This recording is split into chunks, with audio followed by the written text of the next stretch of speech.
Now, the West African nation of Liberia is voting in a presidential runoff election today. The two leading candidates were separated by just over 7,000 votes in the first round a month ago. Liberian voters are choosing between incumbent football star George Weah and former Vice President Joseph Boakai.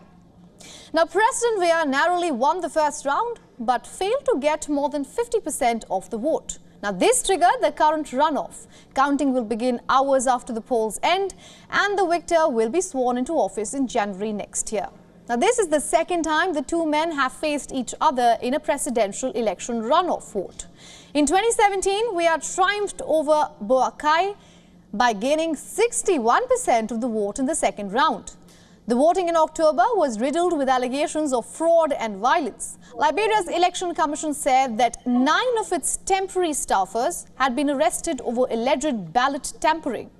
The UN also reportedly said that clashes between supporters of rival opposition parties were being held. Now voters are coming out in record numbers in the second round and are calling for a free and fair election in order to exercise their democratic rights.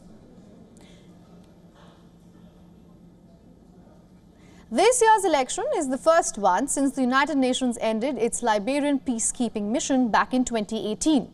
US peacekeepers were deployed after more than 250,000 people died in two civil wars between 1989 and 2003.